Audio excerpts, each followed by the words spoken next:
तो question number 10 से करेंगे, ठीक है ना। क्वेश्चन नंबर 9 हमने लास्ट टाइम पे कर लिया था। फर्स्ट एक्सरसाइज चल रही है अभी। क्वेश्चन नंबर 10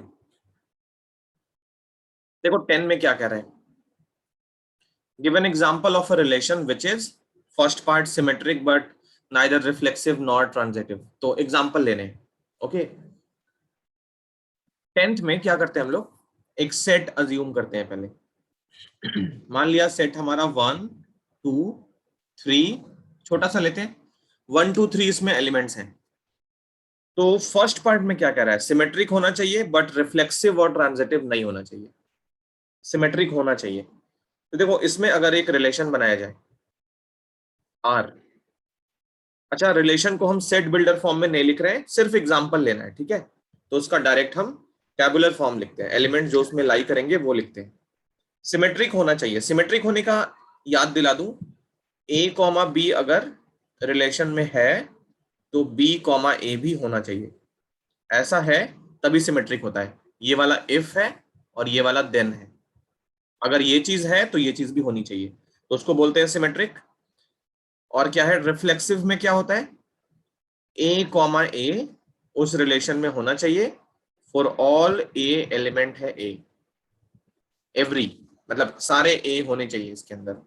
ट्रांजिटिव में क्या होता है, अगर ए कॉमा बी आर के अंदर है and B comma C R के अंदर है तो ए कॉमा सी भी होना चाहिए, ये होता है ट्रांजिटिव का। तो ऐसा एग्जांपल सोचना है, सेट हमने लिया है उसमें एलिमेंट 1 2 3 है, सिमेट्रिक तो होना चाहिए बट रिफ्लेक्सिव नहीं होना चाहिए और ट्रांजिटिव भी नहीं होना चाहिए। देखो रिफ्लेक्सिव नहीं होना चाहिए मतलब 1 1 2 2 3 3 सारे एलिमेंट्स ना आए, सारे आ जाएंगे तो रिफ्लेक्सिव हो जाएगा। तो सिमेट्रिक सिर्फ होना चाहिए, मतलब मान लिया अगर 1 2 है तो 2 1 भी होना चाहिए तभी सिमेट्रिक होगा। और क्या इन्हीं दोनों के लिखने से हमारा ये फर्स्ट पार्ट सॉल्व हो गया, तो वो चेक कर लेते हैं। देखो सिमेट्रिक तो है, ये रिफ्लेक्सिव नहीं है क्योंकि 1 1 2 2 3 3 नहीं है, तो ये वाला हमने कर लिया, ये वाला कर लिया। आप ट्रांजिटिव देखते हैं तो 1 का रिलेशन 2 के साथ और 2 का रिलेशन 1 के साथ, कॉमन एलिमेंट अगर हटा दे तो 1 1 इसमें होना चाहिए था, 1 1 नहीं है, तो बस इतना ही एग्जाम्पल हमारा काफी है। अब ये वाला फंक्शन सिमेट्रिक है, रिफ्लेक्सिव नहीं है और ट्रांजिटिव भी नहीं है। क्या ये बात क्लियर है first part? Yes sir. Okay, second part देखो। सेकंड पार्ट में हम एलिमेंट्स लिखते हैं इसके, क्या ट्रांजिटिव होना चाहिए, रिफ्लेक्सिव और सिमेट्रिक नहीं होना चाहिए। देखो ट्रांजिटिव होना चाहिए तो पहले 1 1 लिख दो, वो तो होना ही चाहिए, 2 2 होना चाहिए, 3 3 होना चाहिए, इसी सेट के बारे में लिख रहे हैं, ठीक है। तो ट्रांजिटिव तो हो गया, अब रिफ्लेक्सिव नहीं हो और सिमेट्रिक भी नहीं हो। देखो सिमेट्रिक नहीं हो पहले वो अगर कैंसिल करना है तो 1 1 2 2 3 3 इसकी वजह से ट्रांजिटिव तो हमने बना दिया, सिमेट्रिक भी है अभी और रिफ्लेक्सिव भी है। रिफ्लेक्सिव में रिफ्लेक्सिव तो हो ही गया, ट्रांजिटिव होना चाहिए। ओके वेट वेट, ट्रांजिटिव होना चाहिए। तो इन एलिमेंट्स का, नहीं मैं उल्टा समझ गया, मैं इसको रिफ्लेक्सिव बना रहा हूं, बताओ। इसमें ट्रांजिटिव होना चाहिए, रिफ्लेक्सिव नहीं होना चाहिए। तो रिफ्लेक्सिव नहीं होना चाहिए मतलब 1 1 2 2 3 3 लाई नहीं करना चाहिए।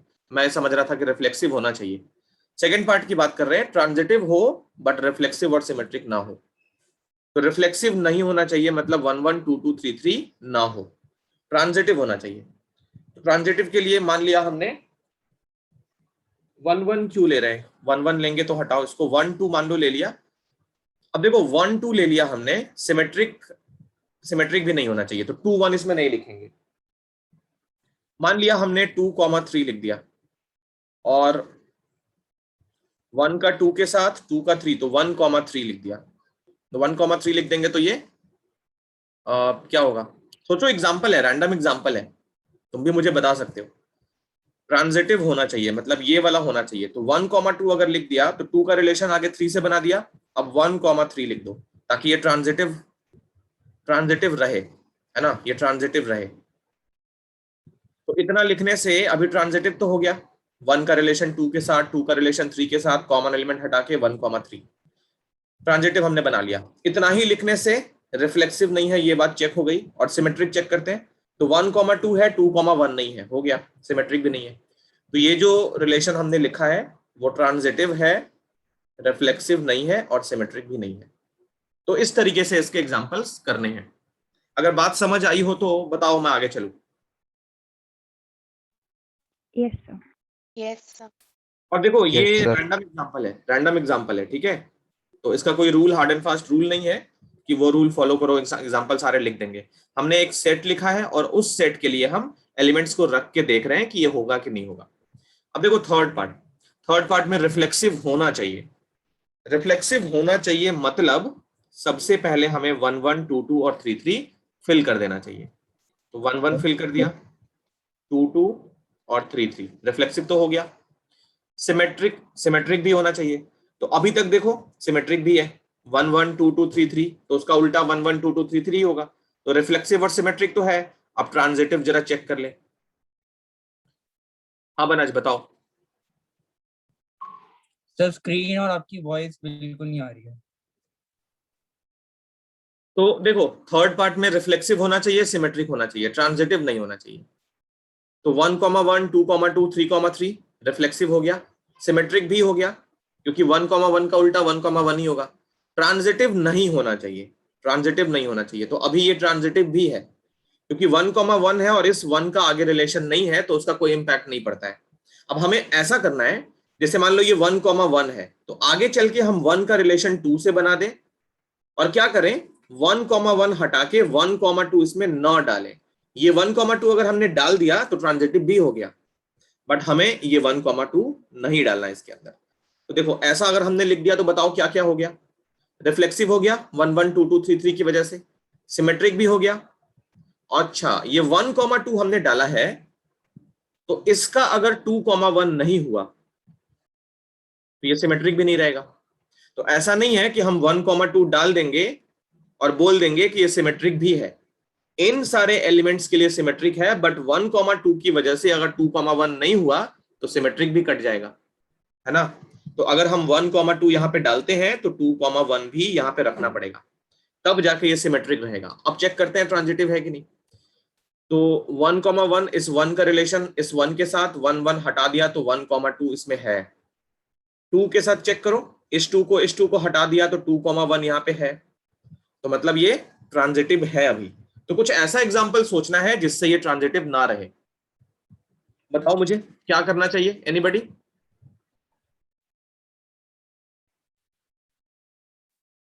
और कुछ ऐड सब्ट्रैक्ट करें। चलो इस 2 का रिलेशन बनाते हैं आगे चल के 3 के साथ, और 3 के साथ 2 का बनाते हैं। अब देखते हैं है कि नहीं। तो क्या क्या हो रहा है देखो, 1 1 2 2 3 3 रिफ्लेक्सिव है। सिमेट्रिक के लिए चेक करो, 1 2 है तो 2 1 है, 2 3 है तो 3 2 है, सिमेट्रिक है। अब ट्रांजिटिव जरा चेक करते हैं। देखो 1 1 का तो हो गया, 2 2 का चेक करो। इस 2 का रिलेशन कहाँ कहाँ है, एक तो यहाँ पे है, एक तो यहाँ पे है। तो कॉमन एलिमेंट हटा के 2 1 ये रहा, ये कॉमन एलिमेंट हटा के 2 3 यहाँ पे रहा। इन दोनों की वजह से ट्रांजिटिव है। अब 3 का चेक करो। तो देखो ये 3 के लिए देखते हैं, इस 3 का रिलेशन आगे चल के यहाँ पे है, तो इसमें 3 2 होना चाहिए, ये है।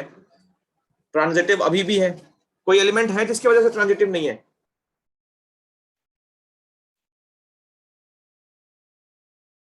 बताओ बताओ, या कुछ एग्जांपल ऐसा सोचो जिससे ये ट्रांजिटिव ना रहे। ट्रांजिटिव में ये रूल होना चाहिए, मतलब 1 का मान लिया अगर हमने 2 के साथ बना लिया, और आगे चल के 2 का, या 1 का 2 के साथ नहीं, 1 का 3 के साथ बनाया, 2 का 3 के साथ, तो 1 3 इसमें नहीं डालना चाहिए। तो 1 3 इसमें है क्या, 1 3 नहीं है। चलो ऐसा करके देखते हैं, ये 2 3 को हटाते हैं। मान लिया हमने 1 3 डाला और आगे चल के ये 1 1 हटा के 1 3 इसमें नहीं डालते हैं, 3 1 डाल देते हैं ताकि सिमेट्रिक रहे। अब चेक करो, देखो 1 1 2 2 3 3 इनका तो कोई फर्क नहीं है। इस 1 का आगे रिलेशन यहाँ पे है, तो 1 1 हटा के 1 3 इसमें ये रहा, इससे ठीक है।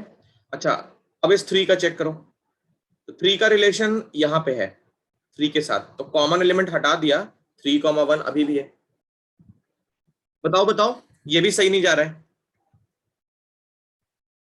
प्रॉपर हिट एंड ट्रायल है ये, कुछ ऐड करेंगे सब्ट्रैक्ट करेंगे, ऐसा एग्जाम्पल हमको फ्रेम करना है जिससे ये ट्रांजिटिव ना रहे। सोचो और बताओ, किसी को मिले तो बताना। हिट एंड ट्रायल है ये, कोई फॉर्मूला नहीं है, यही प्रोसेस ध्यान रखना है।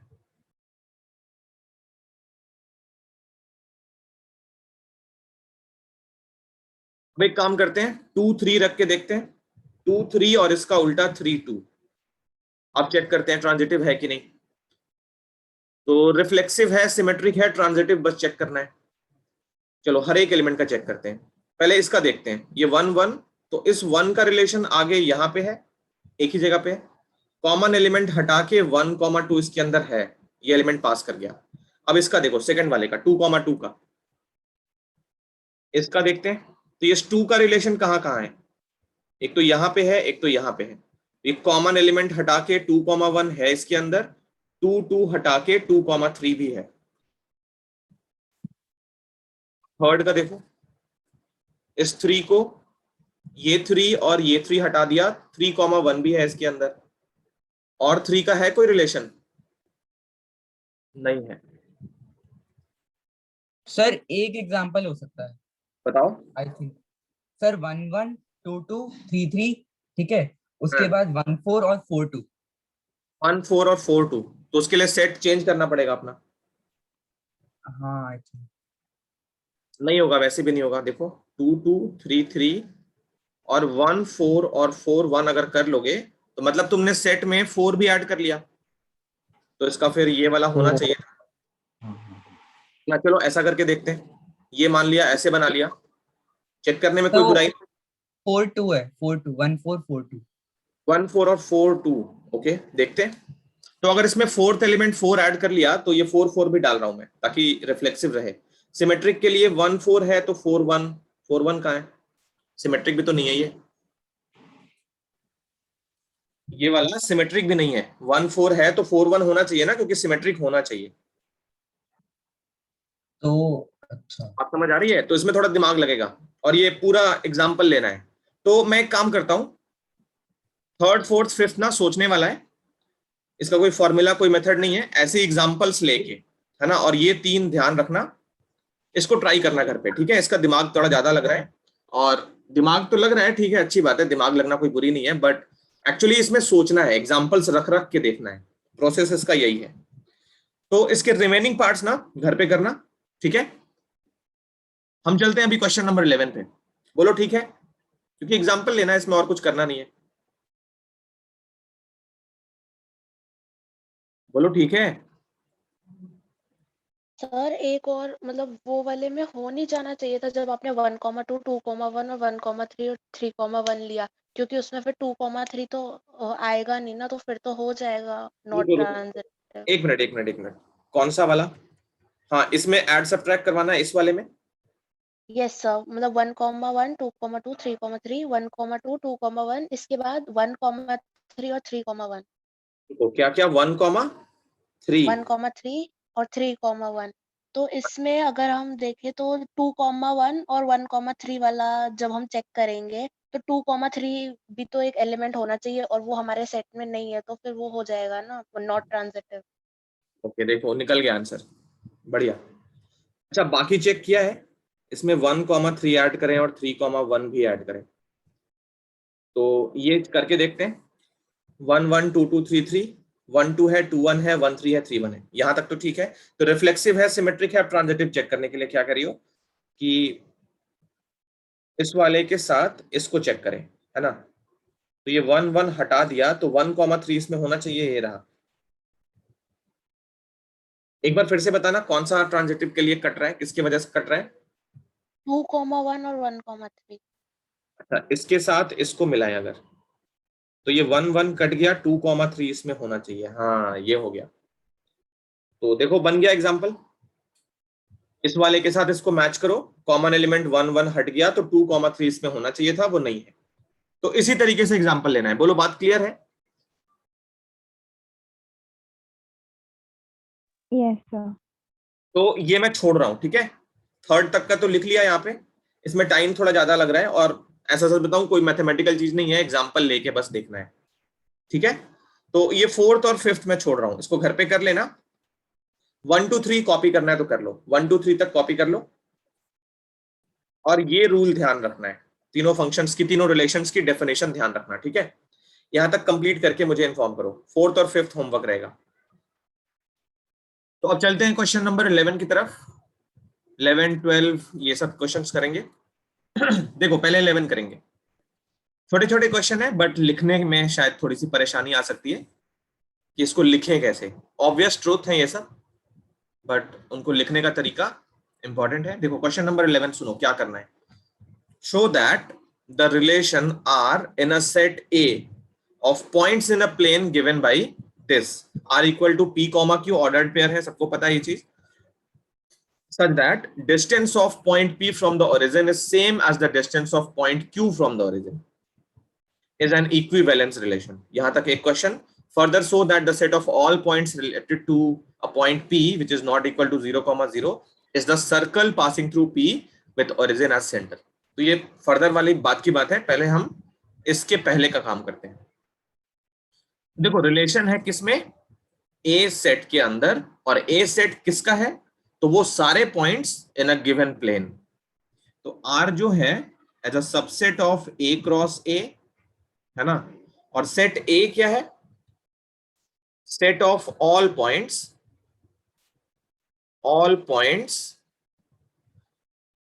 इन अ गिवन प्लेन, ठीक है। R कैसे डिफाइंड है, तो R की डेफिनेशन ये है, यहां से लेकर यहां तक, उसको लिखते हैं। R कैसे डिफाइंड है, P कॉमा Q मतलब वो हर एक दो points such that distance of P from origin, कहने का मतलब OP is same, that is equal to distance of Q from origin, that is OQ, ठीक है। इस बड़े से सेंटेंस को हमने मैथमेटिकली इस तरीके से लिख लिया, जहां पे P, एक और बात ऐड करनी चाहिए हमको, फॉर ऑल P एलिमेंट है ये वाला A, और Q भी एलिमेंट है वही वाला A, दूसरा वाला, ठीक है। देखो इस सेट में, ये जो सेट है ऑल पॉइंट्स का, उसमें बहुत सारे पॉइंट्स होंगे। अब उन सारे पॉइंट्स में वही पॉइंट इस रिलेशन के अंदर आएंगे, वो दो पॉइंट्स आएंगे जिनका डिस्टेंस O से इक्वल है। तो OP इक्वल टू OQ, वही दो पॉइंट्स आएंगे, ठीक है, जो ओरिजिन से इक्वल डिस्टेंस पे है। तो ये फंक्शन रिफ्लेक्सिव है, सिमेट्रिक है, ट्रांजिटिव है, तीनों करना है, ये प्रूव करना है, ठीक है। तो फर्स्ट पार्ट देखो, सबसे पहला हम ये करते हैं, सिमेट्रिक का तुम्हें याद है, ट्रांजिटिव का भी याद है, रिफ्लेक्सिव का भी याद है। रिफ्लेक्सिव में डबलेट बनाते हैं। डबलेट बनाने के लिए ये जो पॉइंट P है और ये पॉइंट भी P रहेगा, मतलब 1,1, 2,2 इस तरीके से। तो सेम पॉइंट का डिस्टेंस फ्रॉम ओरिजिन हमेशा इक्वल रहेगा। तो यहां पे हम ये लिखते हैं P, P is an element of R। P, P मतलब डबलेट है ये। P क्या, कोई भी पॉइंट ले लो, Q, Q, R, ये हमेशा ओरिजिन से दोनों पॉइंट्स इक्वल डिस्टेंस पे रहेंगे। क्यों, क्योंकि दोनों पॉइंट सेम है ना। तो इसका मतलब ये है कि OP इक्वल टू OP, ये तो ऑलवेज ट्रू है, कोई भी पॉइंट ओरिजिन से उसका खुद का डिस्टेंस हमेशा इक्वल रहेगा। तो मतलब ये रिफ्लेक्सिव फंक्शन है, रिफ्लेक्सिव रिलेशन है, रिफ्लेक्सिव हो गया। अब देखो सिमेट्रिक के लिए क्या करना है, मान लिया P, Q एलिमेंट है R, देन हमको Q, P को भी इस R का एलिमेंट दिखाना पड़ेगा। अब खुद सोचो, P, Q अगर इसका मेंबर है, रिलेशन का एलिमेंट है, तो कहने का मतलब रिलेशन का एलिमेंट तभी होगा जब P का डिस्टेंस और Q का डिस्टेंस इक्वल हो। तो ये चीज अगर है तो ये कब होगा, Q, P कब होगा, Q, P तभी होगा जब QP और मतलब ये QO और OP इक्वल होंगे। तो अगर ये चीज ट्रू है तो ये भी ट्रू होगा, है कि नहीं। तो जैसे ये दोनों है ये सिमेट्रिक हो गया। ट्रांजिटिव के लिए हमने मान लिया P, Q इस R का एक मेंबर है और Q R के साथ रिलेटेड है। तो ये दोनों अगर हैं तो क्या P, R भी R का मेंबर है, चेक करते हैं। देखो P और Q अगर ये रिलेशन का मेंबर है तो कहने का मतलब P का डिस्टेंस फ्रॉम ओरिजिन और Q का डिस्टेंस फ्रॉम ओरिजिन इक्वल होना चाहिए, ये फर्स्ट इक्वेशन। अगर Q, R इस रिलेशन का मेंबर है तो कहने का मतलब Q का distance from origin and R का डिस्टेंस फ्रॉम ओरिजिन ये भी इक्वल होना चाहिए। अब ये दोनों अगर इक्वल है तो OQ कॉमन पार्ट हो गया, तो OP और OR भी इक्वल होगा। OP और OR इक्वल हो गया, ये तो हमको चाहिए था कि P और R भी उस रिलेशन में लाई करे। तो ये वाला क्या हो गया, ट्रू हो गया, है ना, ये ट्रू हो गया। जैसे ही ट्रू हुआ ये फंक्शन क्या बन गया, ट्रांजिटिव बन गया, ये रिलेशन ट्रांजिटिव बन गया। तो ये तीनों हो जाने से it is equivalence. First part तो कर लिया हमने।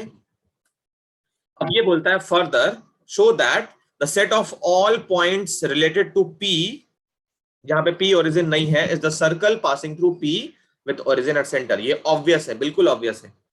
देखो P से रिलेट करने वाला हर एक पॉइंट क्या होगा, बहुत ध्यान से सुनो। इसमें बोला है ओरिजिन जो है वो सर्कल का सेंटर है। नाउ P से रिलेट करने वाले सारे पॉइंट, तो as O is the centre, O मतलब ओरिजिन, यहां पे लिख लेना साइड में कहीं, O से हम ओरिजिन को डिनोट कर रहे हैं।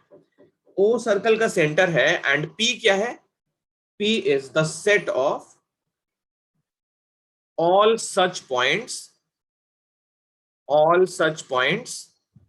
which are equidistant from the origin, equidistant from the origin। तो ये P कौन सा पॉइंट है, P वो सारे पॉइंट्स का सेट है जो ओरिजिन से इक्वल डिस्टेंस पे है। जैसे चेक करो, ये मान लो O है, अब P वो पॉइंट जैसे ओरिजिन से 5 मीटर अवे या 5 सेंटीमीटर अवे, एक तो ये पॉइंट हो गया, उसके बगल का पॉइंट भी हो जाएगा। ओरिजिन से 5 सेंटीमीटर अवे जितने भी पॉइंट्स हैं उन सारे पॉइंट्स का सेट है P, तो P ऑब्वियसली उसका लोकस क्या होगा, सर्कल ही होगा। Therefore locus of P, locus मतलब क्या होता है, पाथ ऑफ पॉइंट। लोकस का मतलब होता है path of point. Therefore locus of P is a circle. ये हो गया प्रूफ। समझ आया 11th? सर हाँ, तो अब करते हैं क्वेश्चन नंबर 12। देखो 12, 13, 14 ये एक जैसे हैं, फिर 15, 16 MCQ है, वो मैं करने को दूंगा। पहले ये 3 हम लोग कर लें तो 12 है। 12th क्वेश्चन करते हैं। देखो ये क्वेश्चन होते हैं बड़े बड़े, बट इनमें दम नहीं होता है, कुछ नहीं होता है, बहुत सिंपल सिंपल क्वेश्चन है। 12 देखो, 12th में क्या कर रहा है, so that the relation are defined in the set A of all triangles. तो पहले जो सेट ए है वो क्या है, set of all triangles. All triangles का मतलब जितने टाइप के ट्राइंगल्स होते हैं, equilateral, right angle, isosceles, scalene, obtuse, acute, जितने भी ट्राइंगल्स पॉसिबल हैं वो सारे ट्राइंगल्स का ये सेट है। और सिर्फ राइट एंगल ट्राइंगल बोल देने से उसके अंदर इनफाइनाइट नंबर ऑफ ट्राइंगल्स हैं, 3, 4, 5 साइड लेकर 6, 8, 10 इस तरीके से, 5, 12, 13, है ना। तो जितने भी ट्राइंगल्स दुनिया में पॉसिबल है उन सारे ट्राइंगल्स का ये सेट है। और आर क्या है, इसका सबसेट है, ठीक। और आर इसने डिफाइन भी करा हुआ है। आर क्या डिफाइन किया है, देखो आर को डिफाइन किया है, are is equal to T1, T2, मतलब आर में वो दो ट्राइंगल्स रहेंगे, T1, T2, triangle 1, triangle 2, such that T1 is similar to T2। Similar का ये रूल होता है, आई होप पढ़े हो, 10th में ये था सिमिलैरिटी और 9th में कॉन्ग्रुएंसी थी। तो ये सिमिलर का रूल होता है, मतलब सिमिलर का सिंबल होता है, और ये कॉन्ग्रुएंसी का होता है। कॉन्ग्रुएंसी में मैं याद दिला दूं, 9th में पढ़े थे कि ट्रायंगल्स में तीनों साइड्स इक्वल होती है, तीनों एंगल्स इक्वल होते हैं। सिमिलैरिटी में क्या होता है, तीनों एंगल्स इक्वल होते हैं और साइड्स प्रोपोर्शनल होती हैं। ओके, तो आर रिलेशन में वो दो ट्रायंगल्स आएंगे। देखो रिलेशन में क्या होता है, ऑर्डर्ड पेयर बनाते हैं ना, x, y, तो x, y की जगह पे हम ट्रायंगल 1 और ट्रायंगल 2 रख रहे हैं। अब ये वो ही ट्रायंगल्स रखेंगे इस A में से, वो दो ट्रायंगल्स रखेंगे इस A में से जो ट्रायंगल आपस में सिमिलर है। तो ये चीज, ये रिलेशन जो है वो इक्विवेलेंस है, पहले ये प्रूफ करो, उसके बाद 3 राइट एंगल ट्रायंगल उसके बाद में करेंगे। पहले यहां तक का पार्ट कर ले। देखो सबसे पहला चेक करते हैं कि ये रिफ्लेक्सिव है कि नहीं। देखो रिफ्लेक्सिव है का नहीं मतलब T1 comma T2, sorry T1 comma T1, T2 comma T2, T3 comma T3, T4 comma T4, इस तरीके से Tn कॉमा Tn सारे इस रिलेशन में आने चाहिए। वही तो होता है डबलेट 1 कॉमा 1, 2 कॉमा 2। तो T1 कॉमा T1 क्या ये इसके अंदर है? फॉर ऑल T1 एलिमेंट है सेट A। चेक करते हैं। T1 कॉमा T1 इस रिलेशन में तभी आएगा जब ये T1 और T1 सिमिलर होगा। अब मुझे बताओ, कोई भी ट्रायंगल खुद के सिमिलर तो होता ही है ना? तो कहने का मतलब सारे ट्रायंगल खुद के सिमिलर तो हैं ही, तो हर एक ट्रायंगल का डबलेट वो खुद ही होगा। जैसे राइट एंगल ट्रायंगल का डबलेट क्या होगा? राइट एंगल ट्रायंगल खुद, तो वो खुद के सिमिलर तो होगा ही होगा। Every triangle is similar to itself, so it is reflexive। Reflexive, ये रिफ्लेक्सिव हो गया। करते हैं इसको सिमेट्रिक। सिमेट्रिक करते हैं, देखो। अच्छा, इसका मतलब क्या हुआ? T1 is similar to T1, ये ऑलवेज ट्रू है ना? सिमेट्रिक करते हैं। देखो, सिमेट्रिक करने के लिए क्या करना पड़ेगा? अगर T1 कॉमा T2 इस R में लाई करता है तो T2 कॉमा T1 भी लाई करना चाहिए, है ना? चेक करते हैं। T1 कॉमा T2 तभी लाई करेगा जब T1 is similar to T2 हो। अब मुझे ये बताओ, अगर T1 T2 के सिमिलर है तो क्या T2 भी T1 के सिमिलर होगा? यस और no? Yes sir. Yes sir. True होगा ऑलवेज। तो जैसे ही T1 कॉमा T2 अगर लाइक करता है तो उसके करस्पॉन्डिंग T2 कॉमा T1 भी लाइक कर जाएगा, तो मतलब ये सिमेट्रिक भी है। Third, transitive. देखो, ट्रांजिटिव में अगर T1 कॉमा T2 इसमें लाई करता है और T2 का रिलेशन आगे चल के T3 के साथ है, मतलब ये दोनों लाई करते हैं, तो हमको ये दिखाना होगा कि T1 कॉमा T3 भी इसके अंदर है ना? चलो देखते हैं। तो अगर T1 कॉमा T2 इस रिलेशन के अंदर है, कहने का मतलब T1 T2 तभी होगा जब T1 T2 सिमिलर है। इसको देखो, T2 कॉमा T3 भी है इसके अंदर, ये तभी होगा जब T2 और T3 सिमिलर होगा। अब इन दोनों का रिजल्ट क्या होगा जरा देखते हैं हम लोग। T1 जो है वो T2 के सिमिलर है और T2 T3 के सिमिलर है, तो ऑब्वियसली T1 T3 के भी सिमिलर होगा, तो ये ट्रू हो गया। मतलब ये दोनों अगर रिलेशन में है तो उनके साथ ये वाला भी आ जाएगा, तो ऐसा होने से क्या हो गया? ट्रांजिटिव हो गया। और ये तीनों हो गया मतलब इक्विवेलेंस हो गया, इक्विवेलेंस रिलेशन हो गया, प्रूव्ड। अब उसके बाद देखो, consider 3 right triangles T1। T1 के मेजरमेंट्स देखो दिया हुआ है। T1 के मेजरमेंट्स क्या क्या है? 3 4 5, 3 4 5। फिर दूसरा राइट एंगल ट्रायंगल भी दिया है। T2 क्या दिया है? 5 12 13, 5 12 एंड 13। और T3 भी दे रखा है। T3 क्या दिया है? 6 8 10। Which triangles among T1 T2 and T3 are related? तो T1 T2 T3 में कौन सा किसके रिलेटेड है? रिलेटेड तभी होगा जब वो सिमिलर होंगे। तो चेक करो कौन सा किसके सिमिलर है। तीन चीजें चेक करनी है। T1 similar to T2, yes और no. T2 similar to T3, yes और नो। और T3 सिमिलर टू T1, इन तीनों में से कौन सा होगा? तो T1 T2 के सिमिलर है। 3/5, 4/12, 5/13, तीनों इक्वल आ रहे हैं? नहीं आ रहे हैं। तो देख लेते हैं। 3/5 is not equal to 4/12 is not equal to 5/13, so ये रिलेटेड नहीं है। T2 और T3 चेक करो। तो 5/6 साइड्स का रेशियो अगर प्रोपोर्शनल है तभी तो ट्रायंगल सिमिलर होंगे। तो 5/6 is not equal to 12/8 is not equal to 13/10, तो ये भी रिलेटेड नहीं है।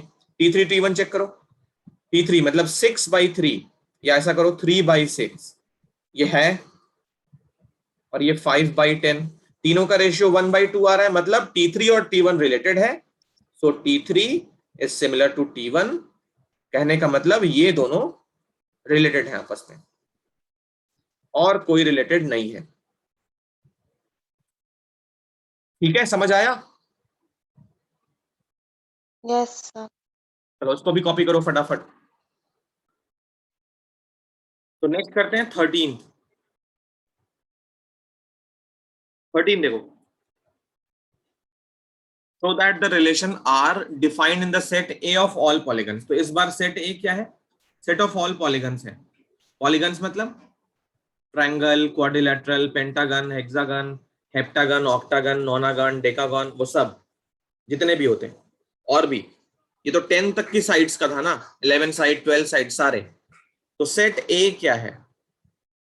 ए जो है वो सेट है ऑल पॉलीगन्स का, और आर जो है वो सबसेट है ए क्रॉस ए का।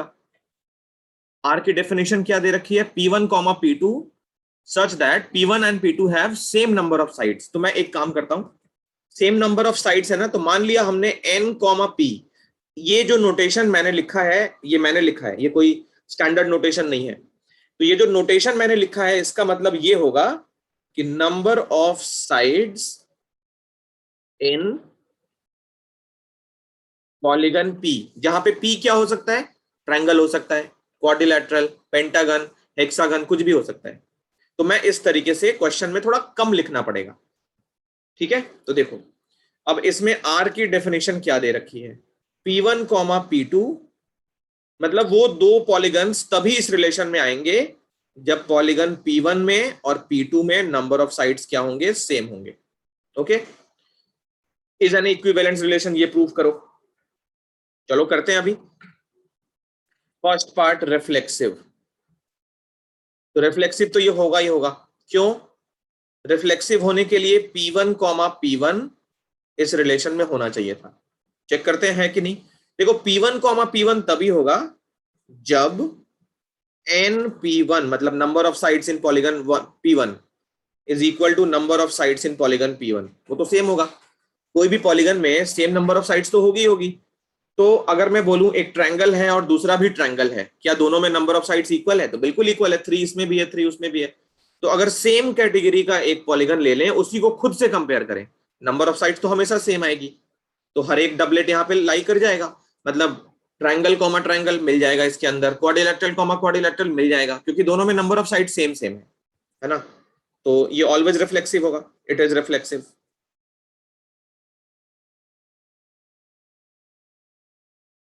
Number 2 symmetric.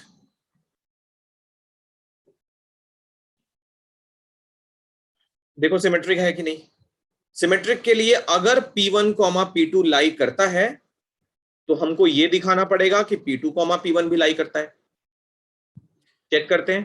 P1, P2 लाई कर रहा है, मतलब number of sides in polygon P1 must be equal to number of sides in polygon P2।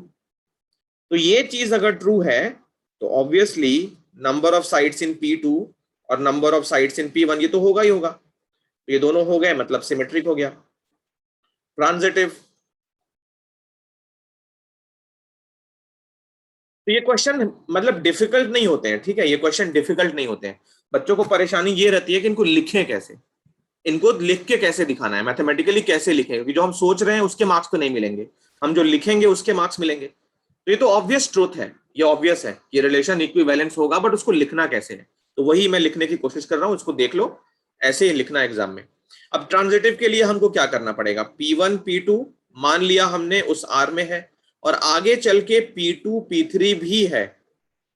अब हमको ये प्रूव करना पड़ेगा कि P1, P3 भी उस R में लाई करता है। चलो करते हैं, इन दोनों की हेल्प ले सकते हैं। तो ये वाला क्या कह रहा है? Number of sides in P1 is equal to number of sides in P2। इसको बना लिया फर्स्ट इक्वेशन। ये वाला क्या कह रहा है? Number of side in P2 and number of sides in P3, ये भी इक्वल। अब इन दोनों इक्वेशंस को अगर यूज करो तो एक ऐसा पॉलीगन है जिसमें नंबर ऑफ साइड्स P1 और P2 के इक्वल है, और P2 की नंबर ऑफ साइड्स P3 के इक्वल है। तो इन दोनों को अगर हटा दें तो बहुत ऑब्वियसली हम ये कह सकते हैं कि P1 और P3 की नंबर ऑफ साइड्स भी सेम रहेंगी। तो ये चीज ट्रू हो जा रही है। ये ट्रू होते ही ट्रांजिटिव बन गया, और जैसे ही ट्रांजिटिव बना सिमेट्रिक रिफ्लेक्सिव तो हो ही चुका था, तो ये बन गया इक्विवेलेंस। तो इट इज इक्विवेलेंस रिलेशन। ठीक, उसके आगे क्या कह रहा है वो देख लेते हैं। What is the set of all elements in A related to right triangle with sides 3 4 5। चलो ये तुम्हें बताना है, बताओ क्या करना चाहिए। इसमें कह रहा है what is the set of all elements, A वो सेट बनाओ, तो दूसरा सेट बनाएंगे, ए तो इसने ऑलरेडी डिफाइन कर दिया है, हम बी वो सेट बनाएंगे। What is the set of all elements in A, मतलब बी जो होगा वो ए का सबसेट होना चाहिए। ए में से बनाना है तो वो ऑब्वियसली सबसेट तो होगा, बी जो होगा वो ए का सबसेट होना चाहिए।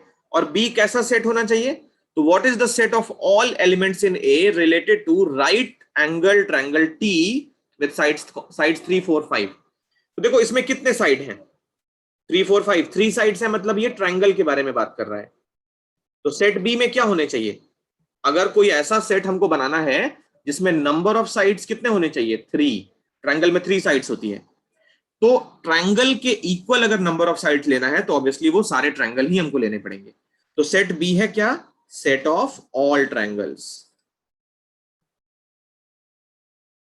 सेट ऑफ क्वाड्रिलेटरल नहीं ले सकते क्योंकि उसमें नंबर ऑफ साइड्स 4 हो जाएगी, और इसमें कौन सा लेना है, what is the set of all elements in A related to right triangle with side 3 4 5। ये 3 4 5 बस पत्ते फेंक रहा है, नंबर फेंक रहा है कंफ्यूज करने के लिए। मेन पॉइंट क्या है, राइट एंगल, ये भी मेन पॉइंट नहीं है, ट्रायंगल मेन पॉइंट है। तो ट्रायंगल के नंबर ऑफ साइड्स 3 होते हैं, इसमें भी 3 साइड्स हैं, तो इससे इक्वल नंबर ऑफ साइड्स वाला पॉलीगन कौन सा होगा, ट्रायंगल ही होगा। तो set of all triangles, polygons बहुत बड़ी फैमिली थी, उसमें से सेट ऑफ ट्रायंगल्स एक छोटा सा मेंबर हुआ, सेट ऑफ क्वाड्रिलेटरल छोटा सा मेंबर हुआ, तो बी यहां पे डेफिनेटली ए का सबसेट होना चाहिए। तो ये हो गया, बी हमारा क्या होगा, सेट ऑफ ऑल ट्रायंगल्स। समझ आया? Yes sir. लिखो फटाफट। तो अब करते हैं क्वेश्चन नंबर 14। देखो 14 भी सेम है वैसे, मतलब बहुत सिंपल है, सिंपल तो सारी है। देख लो कैसे करेंगे 14 को। 14 में कह रहा है let L be the set of all lines in X Y plane. L जो है वो सेट ऑफ ऑल लाइंस है, set of all lines in X Y plane, okay. And R जो है किसका सबसेट है, एल क्रॉस एल का। And R be a relation in L, define कैसे है आर, आर जो है वो डिफाइंड है L1, L2, मतलब रिलेशन में L1, L2, कहने का मतलब वो हर एक 2 लाइंस होंगी जो आपस में पैरेलल है, L1 is parallel to L2, ये रिलेशन का डेफिनेशन है। L1 L2 R में तभी रखेंगे जब वो दोनों आपस में पैरेलल है, so that R is an equivalence. उसके बाद की बात हम थोड़ी देर बात करेंगे। देखो फर्स्ट पार्ट ट्रांजिटिव, ट्रांजिटिव में हमको बस ये दिखाना है कि L1, L1, L2, L2, L3, L3, L4, L4, so on till Ln, Ln इस रिलेशन में रख लेंगे। कहने का मतलब तभी रखेंगे जब वो पैरेलल है। तो कोई मुझे बात बताओ, कोई भी लाइन खुद के पैरेलल तो हमेशा होगी, है ना। तो ऐसे लिखेंगे फॉर ऑल L एलिमेंट है, नहीं L नहीं यूज कर सकते, L1 मान लिया, फॉर ऑल L1 एलिमेंट है L, L1, L1 always element होगा R का। Any line is parallel to itself always, कोई इसमें दो राय की बात नहीं है, कोई भी लाइन खुद के हमेशा पैरेलल होगी, है ना। ऐसे लिख लिया, लिखना चाहते हो तो लिख लो, every line is parallel to itself, है ना। कोइंसिडेंट लाइंस भी पैरेलल एक तरीके से मान सकते हैं। तो कोई भी लाइन खुद के पैरेलल हमेशा होगी, यानी कि L1, L1 हमेशा होगा R में, L2, L2 सारे के लिए होगा। So it is transitive, sorry कौन सा, हाँ ट्रांजिटिव, ट्रांजिटिव रिफ्लेक्सिव है ना, ये रिफ्लेक्सिव, उल्टा नाम लिख दिया, ये रिफ्लेक्सिव कर रहे हैं पहले, सो इट इज रिफ्लेक्सिव। अब देखो सिमेट्रिक, सिमेट्रिक के लिए हमें ये मानना है कि L1, L2 अगर इसके अंदर है तो ये दिखाना पड़ेगा L2, L1 भी है। चेक करते हैं, देखो L1, L2 तभी होगा जब ये आपस में पैरेलल होगी। तो क्या इसको इक्वेशन 1 को यूज करके हम ये कह सकते हैं कि L2 भी L1 के पैरेलल है, बिल्कुल कह सकते हैं। अगर लाइन L1 L2 के पैरेलल है तो L2 L1 के पैरेलल होगी, ये ट्रू है। कहने का मतलब L1, L2 अगर है तो L2, L1 भी होगा, ये सिमेट्रिक बन गया। ट्रांजिटिव,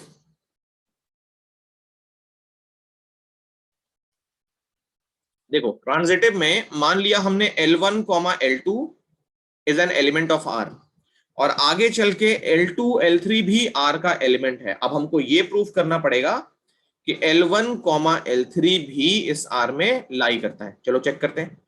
तो L1, L2 अगर है, कहने का मतलब L1 is parallel to L2, first equation. इसका मतलब L2, L3 के पैरेलल, सेकंड इक्वेशन। अब इन दोनों को यूज करके क्या रिजल्ट मिलेगा?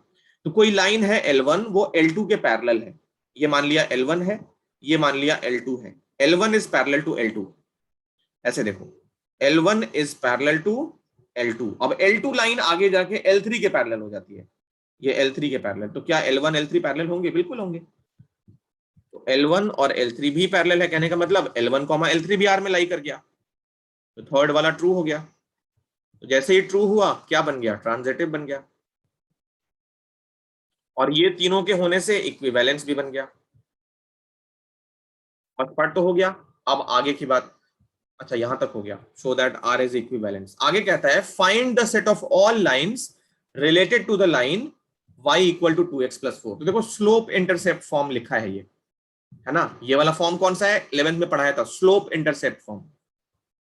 ये स्लोप इंटरसेप्ट फॉर्म ऐसे ही बता दूं, अगर इसका ग्राफ बनाना होता है तो स्लोप रहेगा 2 और y एक्सिस का इंटरसेप्ट है 4, तो पॉजिटिव 4 ये रहेगा। अब लाइन ऐसी हो सकती है और ऐसी हो सकती है।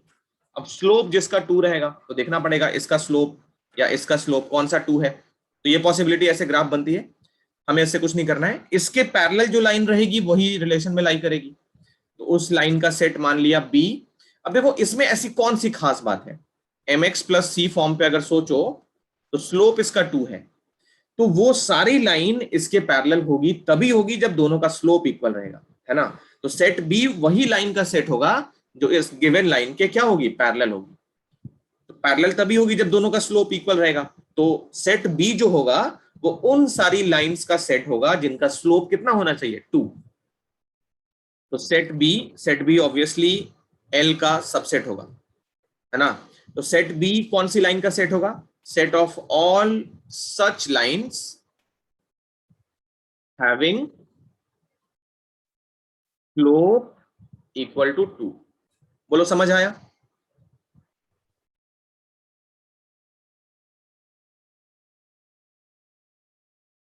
समझ आया ये वाला? यस। ठीक है, तो ये कॉपी कर लो। अब इसके बाद ना 15th और 16th में होमवर्क दे रहा हूं, एमसीक्यू है वो, हर एक एक्सरसाइज का एमसीक्यू जो भी रहेगा वो मैं होमवर्क दूंगा। तो अगली क्लास में हम टाइप ऑफ फंक्शंस सीखेंगे, ऑन टू, सरजेक्टिव, बाइजेक्टिव, इंजेक्टिव जितने होते हैं वो सारे सीखेंगे विद एग्जांपल, और फिर हम एक्सरसाइज 1.2 में चलेंगे अगर टाइम बच जाएगा तो। यहाँ तक कॉपी कर लो, आज हम इतना ही रखेंगे।